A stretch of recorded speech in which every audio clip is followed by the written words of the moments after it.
جی बिस्मिल्लाहिर्रहमानिर्रहीम। जैसा कि आपको मालूम है कि 9 मई के 2 मुकदमात 768 और 103 जो थाना शादमान चलाने का केस था और राहत बेकरी का केस था, उसमें हमारे टोटल 37 लोगों के ऊपर 9 मई के मुकदमात दर्ज थे, जिनमें अल्हम्दुलिल्लाह आज शाह महमूद कुरैशी साहब दोनों केसेस में बरी हो चुके हैं, जबकि सनम जवेद और आलिया हमजा को 5-5 साल की सजा सुनाई गई है।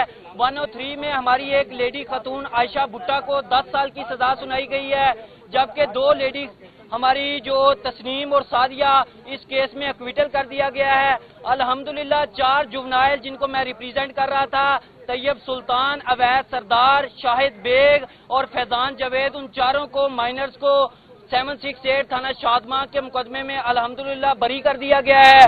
और जिन लोगों को इसमें सजा सुनाई गई है उनमें मैं आपका खान साहब के जो जमान पार्क में गार्ड थे हाफिज अरशद, उनको 10 साल की कैद सुनाई गई है। बिलाल बशीर, मोहम्मद कासम, जैनुल हसन, अली हसन अब्बास, इन सबको 103 के केस में, राहत बेकरी के केस में 10-10 साल की कैद सुनाई गई है।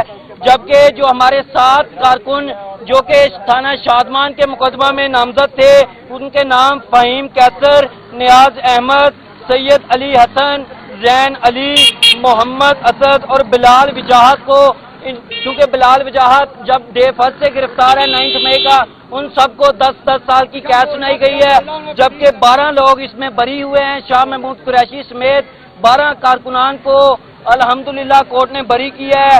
इन तमाम केसेस में एक चीज वाज़ेह है कि दोनों केसेस में जो जज साहब ने फैसला सुनाने से पहले ये बात यहाँ की कि 6 दिन लगे हैं इसमें फैसला सुनाने में, जो तैयार करने में। और इसमें मैंने वाज़ेह एक कर दूं कि सनम जवेद और आलिया हमजा को 435 में 5-5 साल की सजा सुनाई गई है।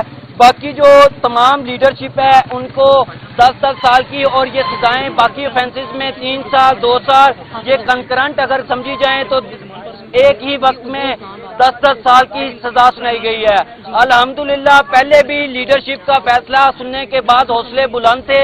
उन्होंने ये कहा कि 26वीं आईनी तरमीम के बाद जिस तरह के फैसले कोर्ट्स कर रही हैं, ये हमें भी पता है, इंसाफ के तकाजा यही होगा कि जैसे आज एजाज चौधरी के केस में 97 में जो चीफ जस्टिस ने नोटिस किया इस जो सस्पेंशन के खिलाफ, अल्हम्दुलिल्लाह हमें उम्मीद है कि जैसे वर्कर हमारे आज बरी हुए हैं, जैसे ये फैसले ऊपर जाएंगे इंशाअल्लाह इंसाफ के तकाजों को पूरा किया जाएगा।